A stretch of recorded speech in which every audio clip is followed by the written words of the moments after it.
We now move on to the technical session of the day.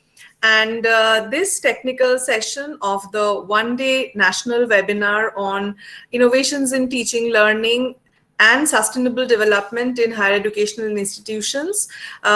This will be chaired by Dr. Shubir Moitro, who is the registrar of Rabindrabharati University. Namaskar, sir. And we'll have two extremely eminent speakers, Swami Shastrajnananda Maharaj, who is the principal of Narendrapur Ramakrishna Mission Residential College, and Dr. Ruchi Tripathi, who is the assistant advisor of NAAC. So before I hand it over to our chairperson, Dr. Shubir Moitro, a very brief introduction about him. Dr. Shubir Moitro is presently working as the registrar of Rabindrabharati University, but he is actually a bureaucrat turned academician turned academic administrator. He has worked as an assistant secretary of the Bengal National Chamber of Commerce and Industry during 1993-94, and thereafter he served in the WBCS executive for 3 years. He has worked as associate professor in economics in Chandru College from January 1997 to September 2018. He's an economist by training and has obtained his master's and PhD degree in economics from the University of Calcutta. His area of interest is higher education, its quality, financing, and employability.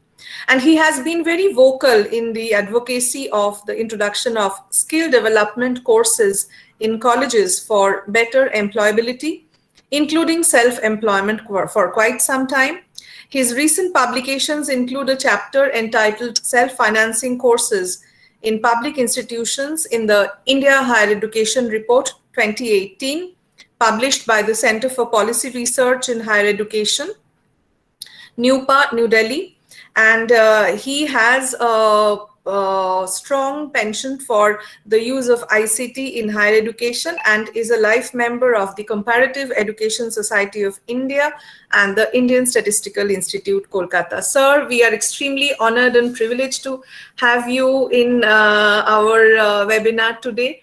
I welcome you, and I can also see our beloved principal of Narendrapur Ramakrishna Mission Residential College, our revered Shastrajnananda Maharaj, who has already joined this.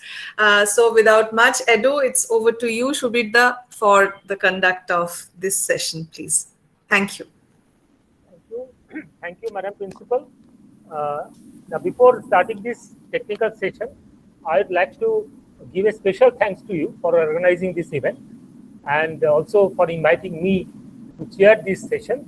Now, before I was starting this, as you have already said that we have already our Reverend Principal Swami Shastrajnananda ji, Namaskar, তাকে আমরা পেয়েছি. We are very much, I mean, and another speaker that in this session is the assistant advisor, Dr. Ruchi Tripathi.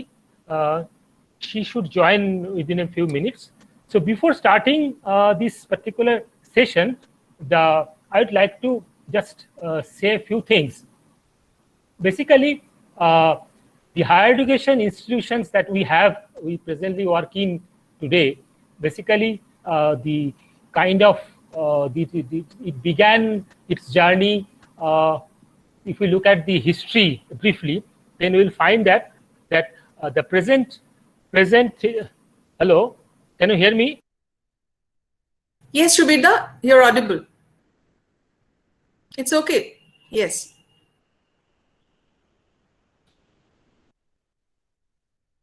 Am I audible? Yes, you are audible. Actually, the establishment that we call university today, that began to evolve in Europe in the late 11th century. Actually, at the beginning, that was a community of scholars. Later, it transformed into community of teachers, and its major goal shifted from the pursuit of divine truth and learning to creation or discovery of knowledge, and later it transformed to, it later extended to public service. So that is how university evolved during the last few centuries. Now, actually, in the present situation, the present kind of economic condition that we are presently in, that is a neoliberal economic status that we have presently. In the neoliberal model, university has also changed. So its commitments of the university has moved to quality assurance. Actually, this is a new focus of the university. See, with this kind of evolution, teaching learning method has also gone a sea change. From the days of Plato, whose idea of ideal study was that the students would be engrossed in a particular study for years. To at present, what we have find in the modern days, the bouquet of subjects are being offered to the students, and they are designing their own course. And teaching learning method has also changed a lot. So at present, the arrival of digital technology has also brought in significant changes in teaching learning. New technologies have come up with the possibilities of new ways of knowledge making and knowledge dissemination.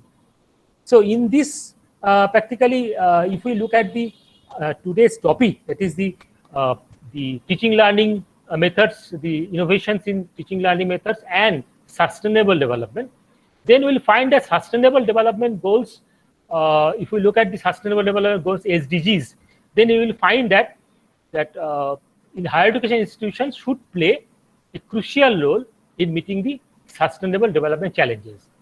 The teaching functions of higher education institutions in relation to SDGs involves both the specific courses offered and the general education acquired while at HEI, Higher Education Institute. In this connection, I'd like to mention that learning new competencies may require students and staff to collaborate with the HEI, being they have to build lasting partnership for SDGs and personal competencies. In this context, I can mention the development of MOOCs, massive open online courses, which remains a platform, which is a platform for research and development, as well as teaching and learning for SDGs. So these are the new things of teaching learning, and in this particular session, we'd like to know more on this. So we'll have our learned speakers with us.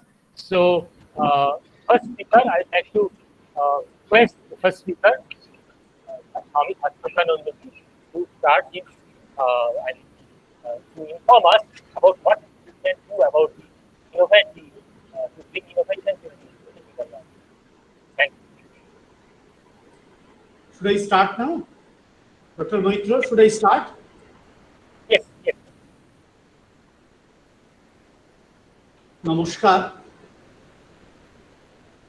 I am grateful to Dr. Rumpa, principal of our Maheshtala College, who has kindly invited me to this national level webinar.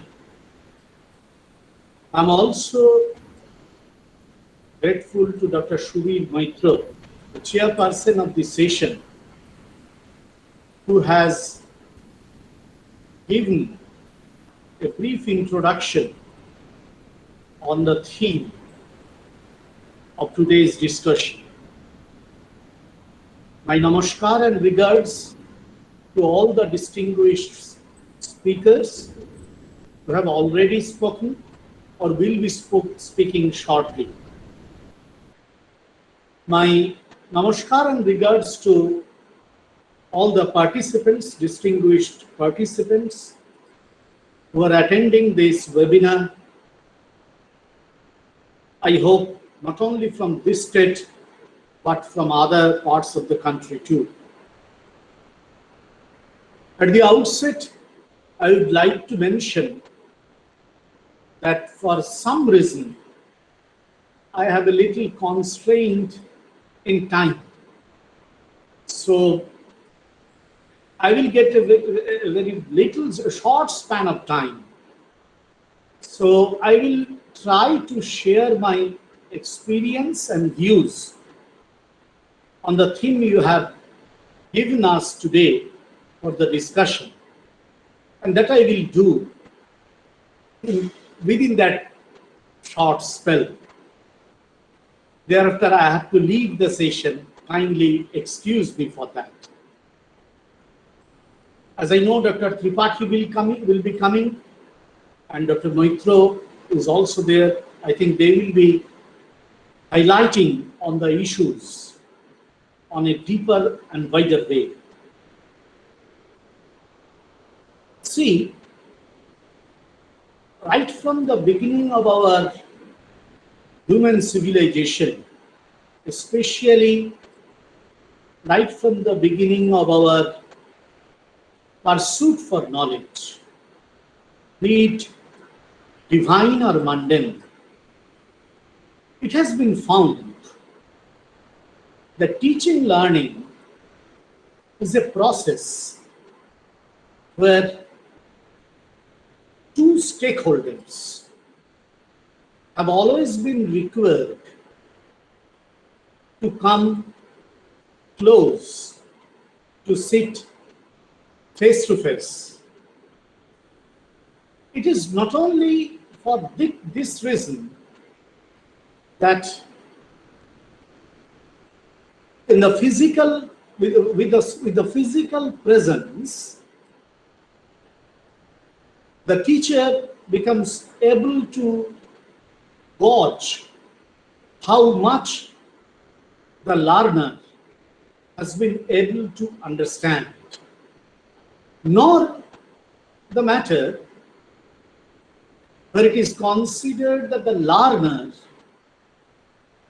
will be able to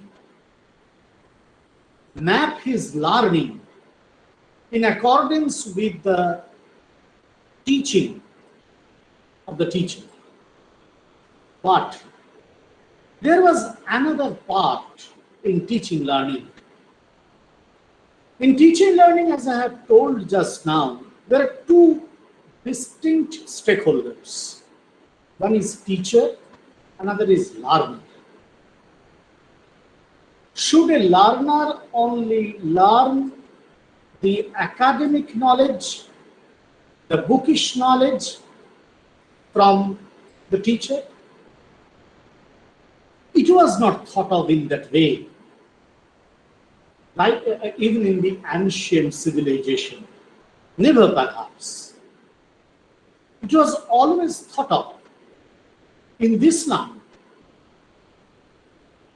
that the direct relation between teacher and learner will enable both to understand the problems of lives, the odds of lives both are facing. The teacher, being the senior partner, the more experienced one, shares his views and experiences with the learner, who is naturally a less experienced one. Thus, the life itself of the teacher becomes a lesson to the learner, while the life of the learner becomes an inspiration to the teacher to understand the society, the culture, different cultures, different strata of the society. In fact, if you study our Vedic literature, you will find that gurus, the teachers, would invite the learners. You come, amayantu brahmacharina swaha. Their offering their oblations to the sacrifice, the altar, and inviting the learners. Why? Because the inflow of the learners will make the teacher's knowledge more deep, the experience of a teacher more wide, more pragmatic. These types of experiences are recorded in different Vedic anecdotes, in different Vedic narratives. Thus, the Gurukula system started. Even in the other ancient civilizations, we found these things. However, human civilization moved on, things changed, scenario altered, new pattern of thinking, new style of living came into existence. And naturally, the dissemination of knowledge, the system of dissemination of knowledge also underwent a topsy-turvy change, especially in last 200 or 300 years. The entire human planet has witnessed how the academic institutions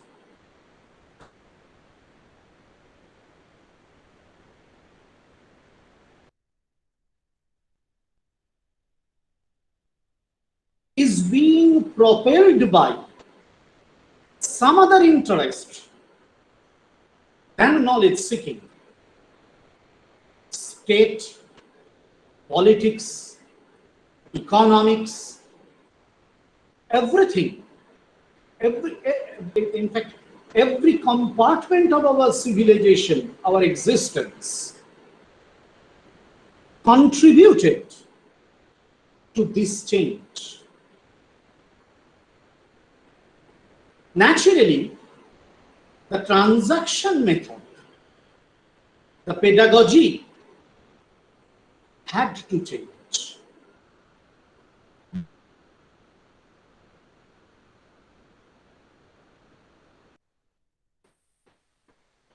The teaching learning system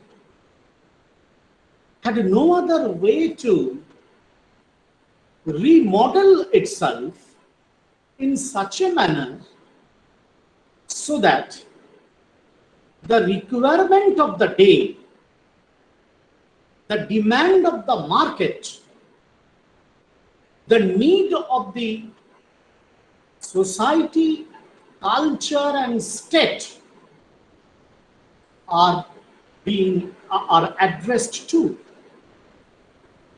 This is in fact has raised. This is in fact this is really raising.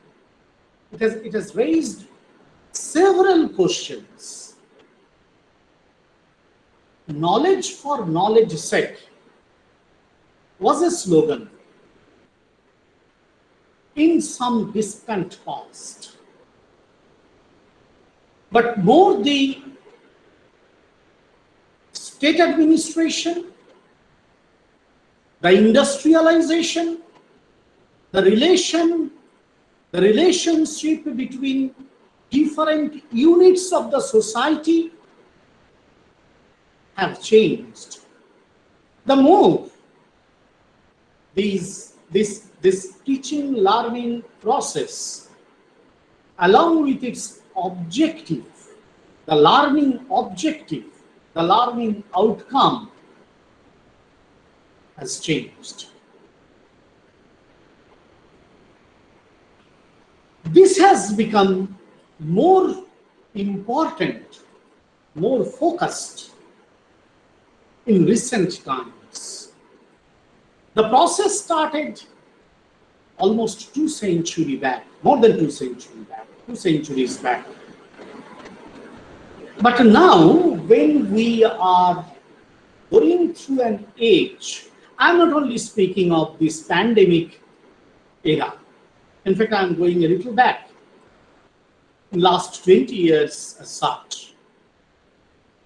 If all of you try to retrospect, we will find even a less educated parent always tries to understand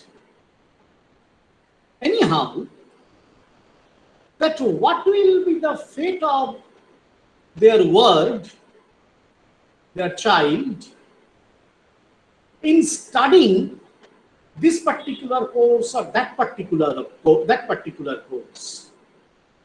It is good. I'm not telling it is bad. I'm not doing any value judgment. What I want to mention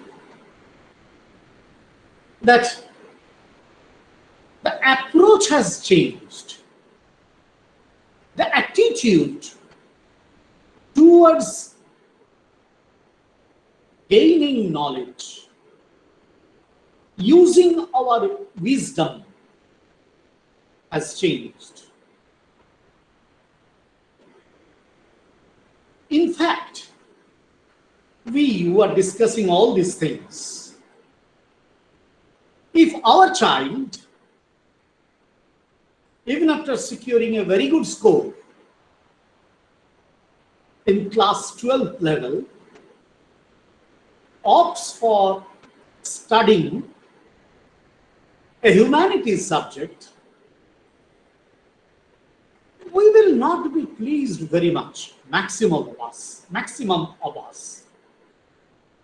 Naturally, there are some, but maximum of us. I have seen learned professors, eminent academicians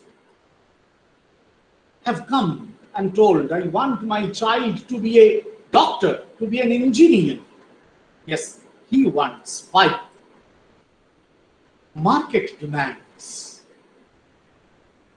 The culture demands.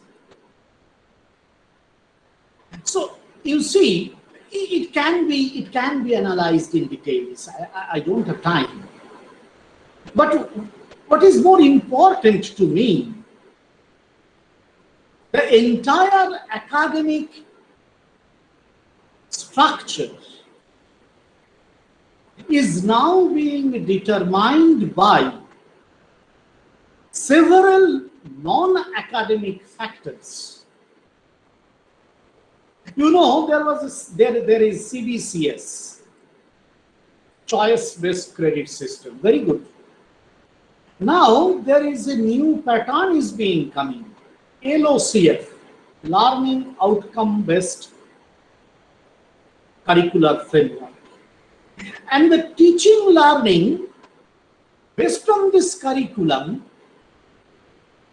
is expected to be focused on creating the skill, developing the scope of employability for a learner.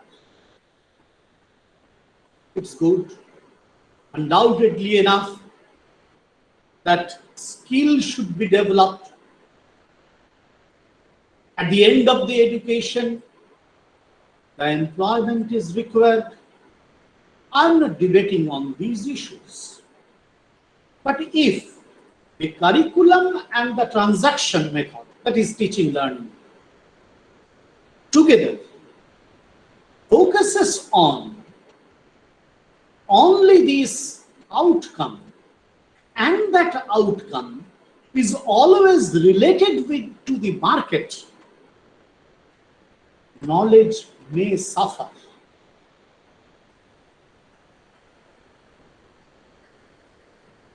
But at the same time, we, the teachers and the learners, should not miss the point that while this teaching learning process will be harnessed, there should be clarity on the dissemination of knowledge from the teacher's standpoint, and also there should be clear acceptance of understanding from the student's bench. The teacher's podium should not remain unaware of the level of understanding of the learner, when the student's bench should not avoid the teacher in understanding the curriculum. You see, in our teaching learning today, these online courses are entering with high speed, especially the recent pandemic has taught us to become more user-friendly to the gadgets. Gadgets have not become much user-friendly, but we have become more user-friendly to them. We are using different platforms. We are using different gadgets, and naturally we are trying to accrue the best benefit from the online education. It is required. You see, the learning process cannot be limited with the four confines of an institutional classroom. You are my teacher, I am the student. You are teaching me something, but being a student of higher education, where teaching learning should always try to arouse the quest for knowledge, I, being the learner, should always try to study something more than you give me. Many a times, being a teacher, I tell my student, yes, you see, I am teaching you, just take me as a talking book. I'm a book. If you just record my class teaching, class lectures, and write it in a book and type it and print it, it will be a book. Yes.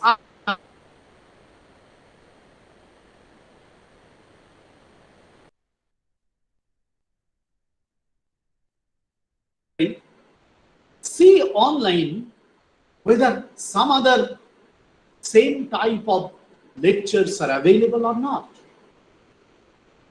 Otherwise, the student will always look at his or her teacher. What my teacher is telling, if he or she tells 1 plus 1 is equal to 2 is right, I will tell right. If he or she tells no, 1 plus 1 is equal to 3 is right, I will tell right. Because I am only dependent on my classroom teacher. So this is not expected from a learner of higher education. A learner in higher education should widen his or her horizon of knowledge. That is expected. But at the same time, the classroom teaching cannot be 100% replaced by online teaching. As you know, recently a new method is well being conceived by our academicians, national and state academicians. What they are calling blended mode of education, blended learning, BLA, blended learning. Here, blended learning, they want to convey this message that learners must be present in the classroom, but at the same time, this online teaching cannot be disregarded. Before pandemic, we didn't bother about online education. Oh, what there are MOOCs, oh, these are there, NPTEL is there, SWAM is there. A very less number of students or institutions, especially general degree colleges and universities. In engineering, it was there. We did not bother. Pandemic compelled us to bother. Let us take this advantage. So this blended mode, I think, if well administered, well planned and well administered, will make our learners more open to attain the knowledge. In today's world, through internet access, the knowledge of the world, the information of the world, the analysis, the cross analysis from different parts of the world are well available with us. From the confines of the classroom, let our teachers and students travel towards the limitless knowledge horizon. Limitless knowledge horizon. That is the expectation of new world teaching learning. There should be a very balanced blending. Planning and administration in this blended mode is really welcome.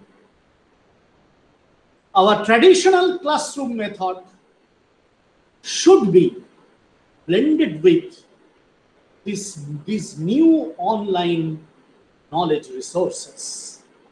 The traditional Gurukula will remain, but at the same time, through this internet access, they will traverse a long way towards the endless horizon of the knowledge, which is available now for everyone on this earth. Let us remodel our teaching learning through this plan, through this path. Thank you. Namaskar. Namaskar. Thank you, Swami Shastrajnananda.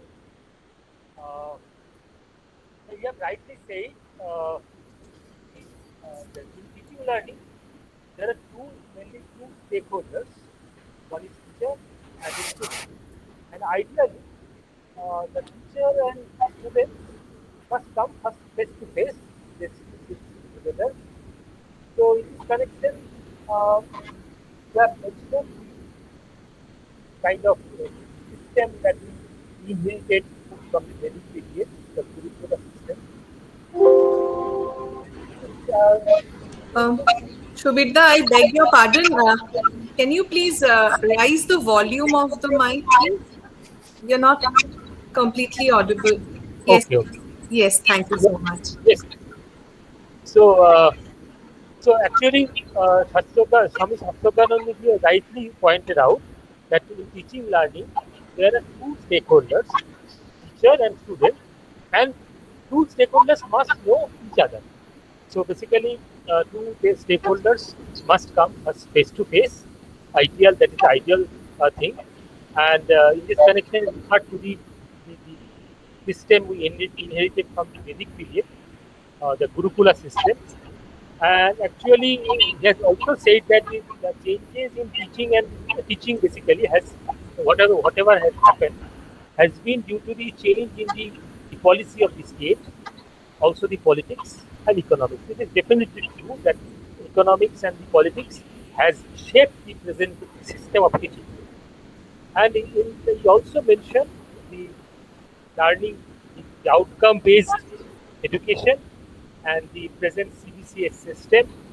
Basically, this is a kind of system that we have presently are having the kind of, we are offering a bouquet of subjects as I mentioned in the earlier today.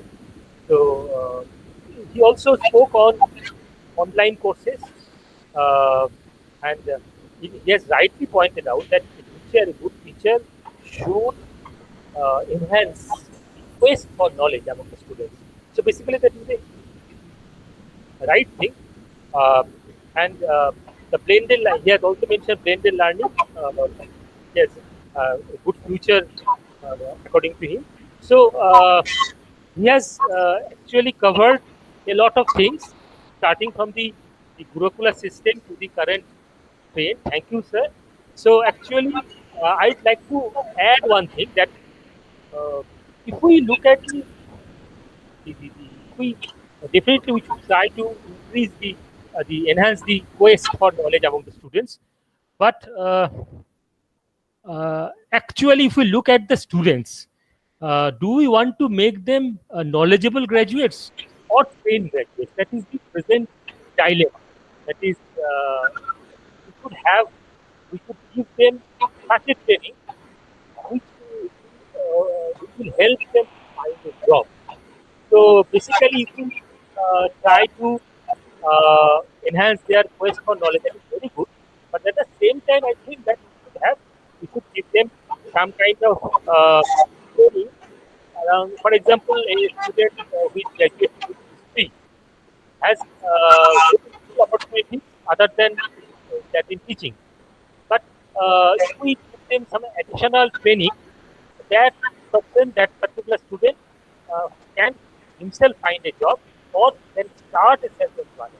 So there, I am thinking in this way. So I just I'd like to add this.